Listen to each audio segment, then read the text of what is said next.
In this short video, we are going to review how to assign tutoring tasks to your students. We'll also show you how students access tutoring. So let's go ahead and get started. We're going to click on Brainfuse Help Now and then launch Brainfuse. When we arrive on the faculty dashboard, we can create a new task for students. You can send individual students a task for tutoring or groups of students in your classes. So if you have a large class that you want to assign to everyone, you can. Once we've created our new task, I'll just show you down below. This is where tutoring tasks will appear. And if for any reason they expire and you want to delete them or cancel them, we'll walk through doing that as well. But let's go ahead and create a new task. And if we would like to assign tutoring assistants, we have two options. One is live tutoring, and the other is the writing lab. With live tutoring, students are allotted 180 minutes in total each month that they are able to use. And using live tutoring, it is a minute-by-minute allowance. So they don't get rounded up to 15 minutes, for example, if they use 9. They literally just get counted for what they're using it for. So if they use 9 minutes, it's just 9 minutes used. Where conversely, if you assign writing lab responsibilities to the student, every time they submit a paper, that will use 35 of their minutes. So let's go ahead and take a look at live tutoring by clicking on it.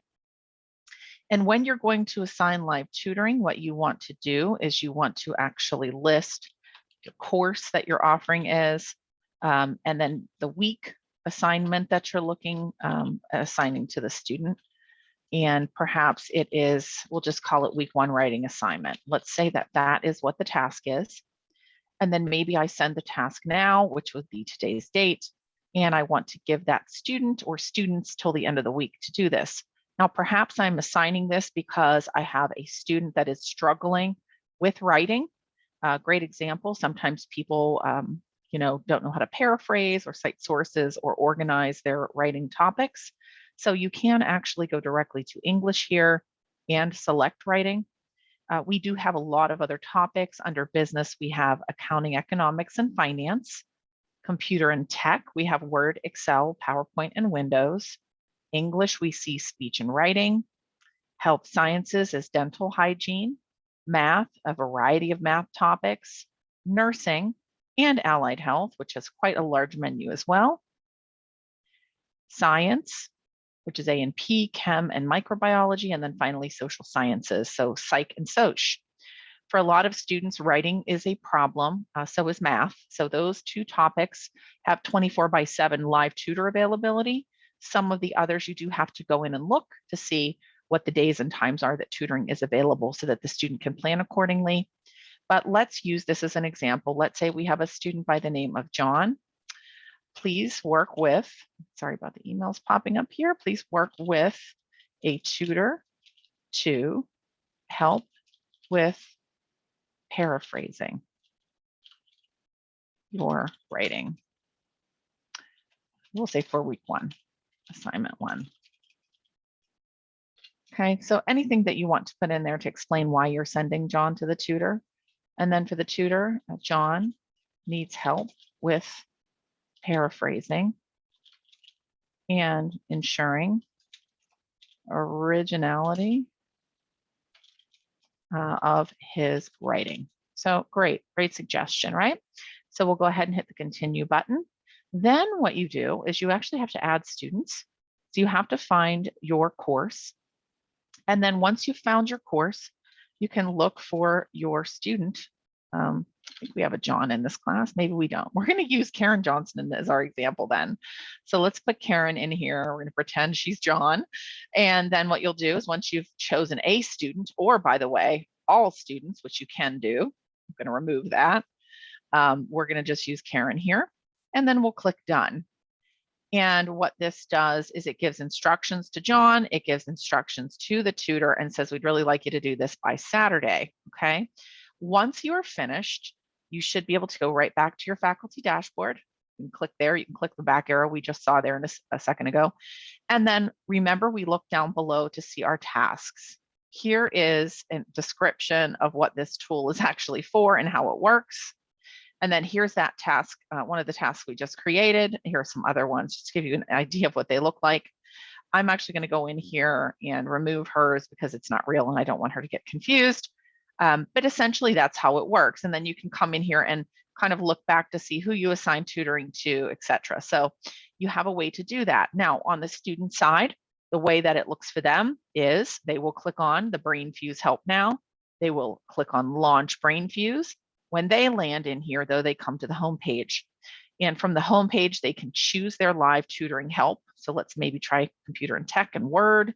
Maybe they don't know how to format their paper, and that's something that you no longer have to worry about. You can send them right to tutoring.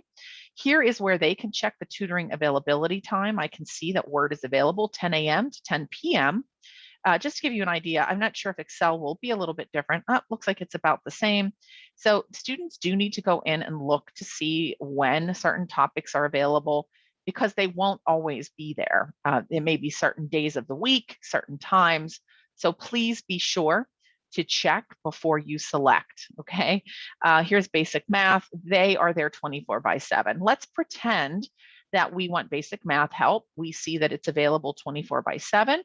We are actually going to select that we'd like to talk to a tutor because that's much faster and will not use as many of our minutes. In my example, you can see that we have 165 minutes left. We will click connect.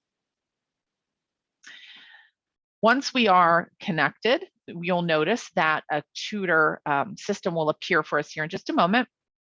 It is a whiteboard, but what we want to do is look here and note that we have the ability to talk to this tutor on the telephone.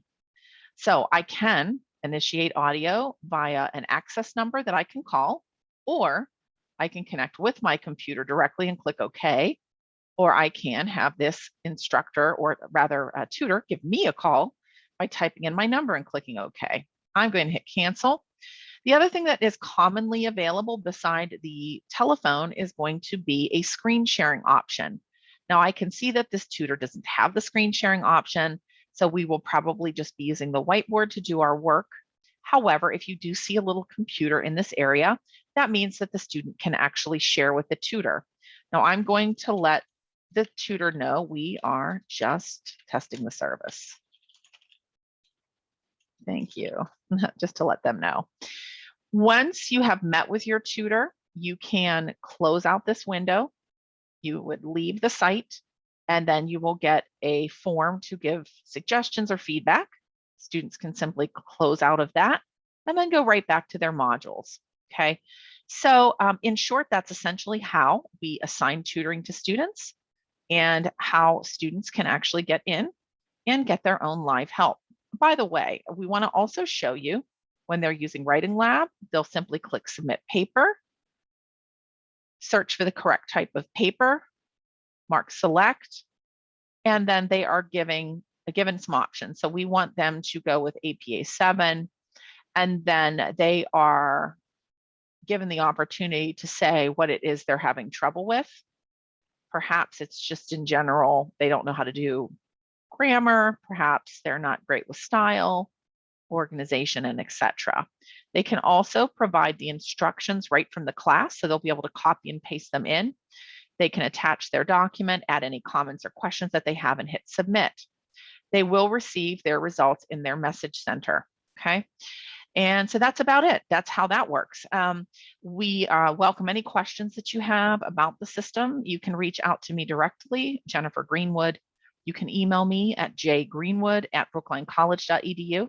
But we hope this has been helpful for you, and please do encourage your students to use this wonderful free service that they have access to.